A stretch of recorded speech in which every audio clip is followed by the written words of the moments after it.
ఒక గుడ్డివాడి ప్రేమ కథ. శ్రీకాంత్ చైత్ర అనే ఒక అందమైన అమ్మాయిని ప్రేమించి పెద్దలను ఒప్పించి పెళ్లి చేసుకున్నాడు. వారు వారి అన్యోన్యతతో మరియు ఒకరినొకరు చాలా ప్రేమగా ఉండేవారు. కొన్ని సంవత్సరాల తర్వాత అనుకోని చర్మవ్యాధి ఒకటి చైత్రకి వచ్చింది. ఆ వ్యాధి కారణంగా ఆమె తన అందాన్ని కోల్పోసాగింది. కొన్ని రోజులకి శ్రీకాంత్ తన జాబ్ గురించి వేరే సిటీకి వెళ్ళాడు. తిరిగి వస్తున్న సమయంలో అతను ఒక యాక్సిడెంట్కి గురయ్యాడు.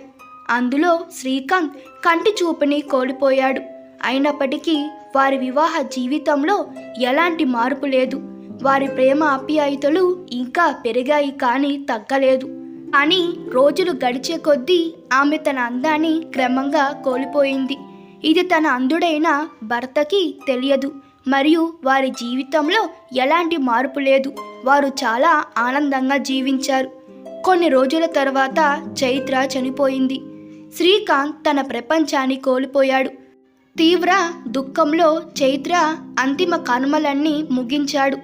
ఇక ఆ ఊరిని వదిలి ఎక్కడికైనా వెళ్ళాలని అనుకున్నాడు.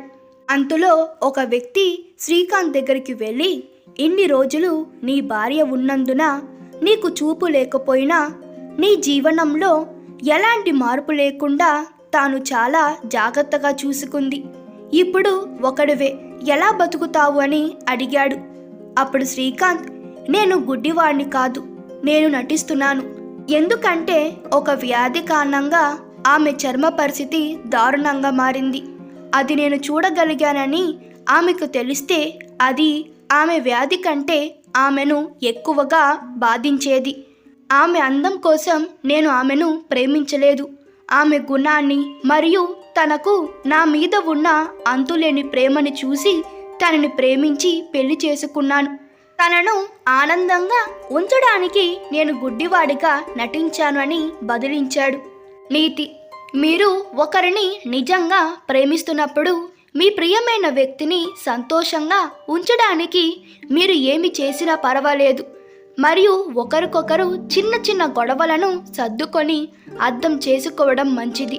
అందం కాలంతో మసకబారుతుంది, కానీ గుండె మరియు ఆత్మ ఎల్లప్పుడూ ఒకే విధంగా ఉంటాయి. వ్యక్తిని బయట అందాన్ని చూసి కాకుండా గుణాన్ని చూసి ప్రేమించండి. ఈ కథ మీకు నచ్చినట్లయితే మీ అభిప్రాయాలు కామెంట్లో తెలపండి. Please like, share and subscribe to my channel. Thank you.